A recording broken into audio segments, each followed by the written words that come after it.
우리가 요즘 숫자를 비교하는 방법을 배우고 있는데 지난 시간에는 숫자를 비교하는 방법으로 비에 대해서 배웠을 때 기억나나요? 근데 이번에는 숫자를 비교하는 다른 방법으로 비에서 조금 발전된 비율이라는 것을 부를 거예요. 비율은 무엇이냐면 비를 조금 더 한 숫자로 합치는 거예요. 그럼 그렇다면 지난 시간에 배운 비를 조금 더 본다면 여기서 150대 200, 즉 200에 대한 150의 비, 150의 200에 대한 비, 150과 200의 비, 또 150대 200 이렇게 네 가지 방법으로 읽는 걸 배웠는데요. 이쪽에서 이 두 가지 중에 땡땡 쪽에 오른쪽에 있는 양을 세 글자로 무엇이라고 했었나요? 그렇죠. 기준이라고 했기 때문에 기준량이라고 했어요. 그럼 이것도 이름이 있으니까 왼쪽에 있는 수의 이름도 있어요. 그게 바로 하나, 둘, 셋, 넷, 다 다섯 글자인 비교하는 양입니다. 오늘 가장 중요한 거는요, 이 이름을 기억하는 거예요. 땡땡의 오른쪽 수는 기준양, 왼쪽은 비교하는 양이에요. 당연히 기준은 200이겠죠. 그렇다면 이제 숫자를 비교하는 새로운 방법은 비율은 어떻게 하느냐? 진짜 쉬워요. 비율은 비교하는 양에서 기준량을 나눠주면 돼요. 근데 우리가 옛날에 나눗셈 할 때 배웠지만 이것을 분수로 표현한다면 나누어지는 수가 위로 올라가고요. 그쵸? 비교하는 양.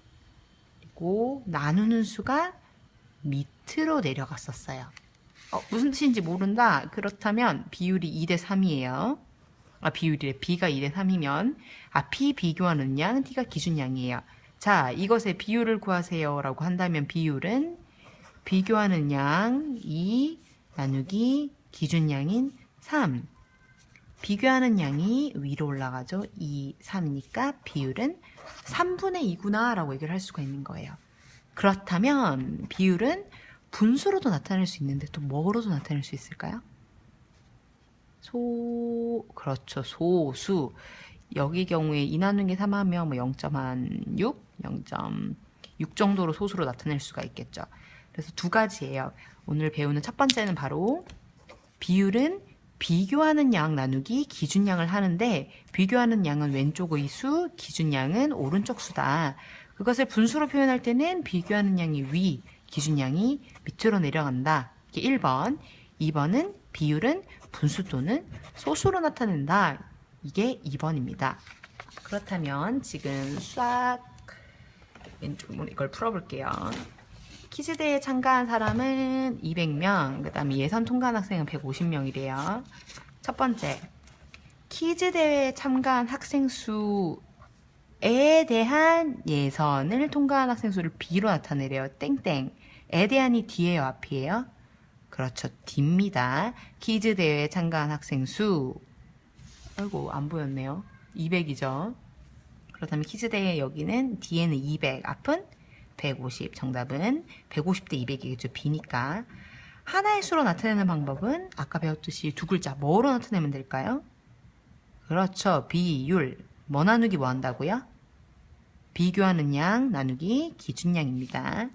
예선을 통과한 학생 수를 예선을 통과한 학생 수, 바로 왼쪽에 적은 예선을 통과한 학생 수를 퀴즈 대회에 참가한 학생 수로 나누래요. 그럼 왼쪽 거를 오른쪽으로 나누니까 왼쪽 거인 비교하는 양 나누기 기준량이니까 이것은 바로 비율을 구하는데 비율을 소수로 구하라는 거고요. 이거는 비율을 분수로 구하라는 뜻이겠지요. 그렇다면 예선 그냥 그대로 시키는 대로 해요. 예선을 통과한 학생 수 150, 퀴즈에 참가한 거 200. 그래서 구한다면 답은 계산해보세요. 얼른 멈춰놓고 답은 0.75. 분수로 나타낸다면 간단하게 200분의 150으로 해도 되고 또는 기약 분수로 얼른 해볼까요? 기약 분수라면 4분의 3으로 해도 좋습니다. 그렇다면 얼른 오른쪽 활동 2랑 마무리 풀어볼게요. 정지하세요. 정답입니다. 분수로 나타낼 때는 그냥 나타내도 좋고요. 기약 분수로 나타내도 좋습니다. 소수, 그 다음에 뭐 분수와 소수 밑에 각각 나타내어 버렸으니까 분수도 있어야 되고 소수도 있어야 되고.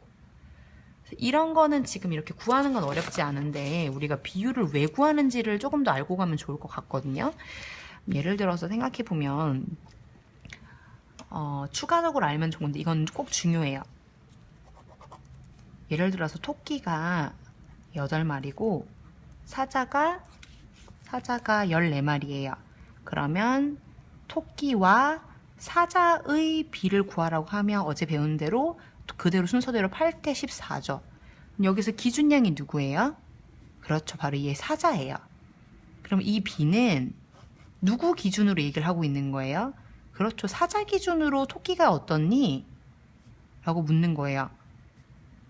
그럼 여러분이 딱 봤을 때 사자 기준으로 토끼가 많아요? 적어요? 그렇죠. 적어요. 그렇다면 이게 비율에서도 적다는 게 나타나야 돼요. 비교하는 거잖아요. 그쵸? 그렇다면 비율의 기준은 뭐냐? 1이에요. 왜 1이냐? 토끼도 14마리, 사자도 14마리라면 14대 14고요. 비율은 비교하는 양 나누기 기준량이기 때문에 똑같은 나누면 14 나누기 14는 1이 되기 때문에 비율이 1이 나온다면 이 계산한 값이 1이 나온다면 그 뜻은 두 개 비교하는 양이 같구나. 1이라는 건 같구나.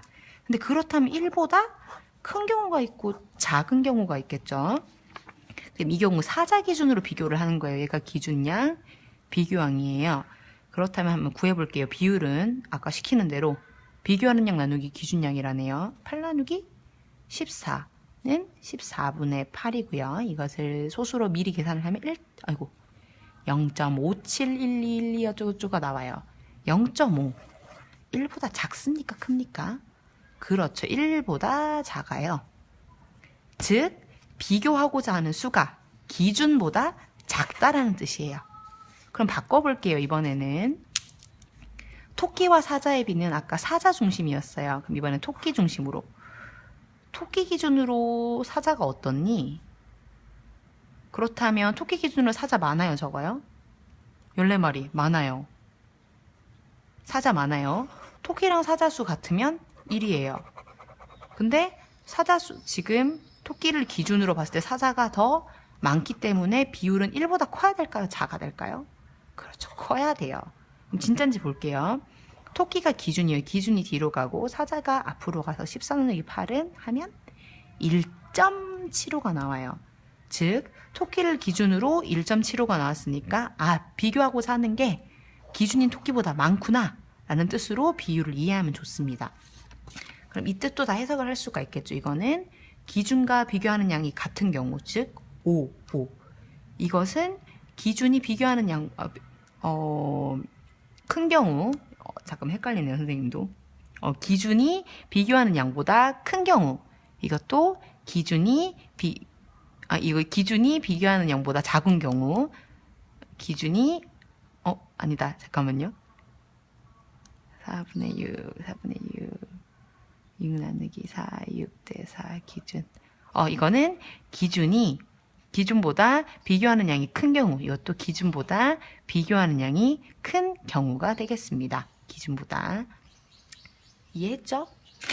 그 뜻은 다시 만약에 1이 나온다면 기준이랑 비교하려는 수량 같다는 거고, 만약에 1보다 크면 비교하는 양이 더 많다는 거고, 1보다 작으면 비교하는 양이 기준양보다 적다는 얘기예요.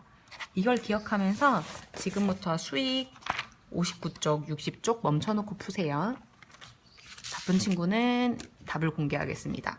바쁜 친구만 멈추면서 채점해주세요. 두 번째, 위에 점선입니다. 밑에 수학 익힘 책 아마 30cm 이상 없는 친구들은 못 쟀을 수도 있는데 21과 27 정도 되거든요. 답은 이거고, 5번은 개인적으로 해보는 거예요. 직접 100원짜리 동전을 20번 던져보면서 그림면이 몇 번 나오는지 기타 등등을 해보면 좋겠습니다. 다음 시간까지 이 비율 개념을 잘 알아오고, 비율에서 무엇이 비교하는 양이고 무엇이 기준양인지, 그게 1번. 그 다음에 2번 비율은 어떻게 구하는지, 3번 비율을 구하는 두 가지 방법이 이것과 이것이 있다는 것. 이 세 가지를 기억하면서 많은 연습을 통해 다음 시간에 만나겠습니다. 내일 봐요.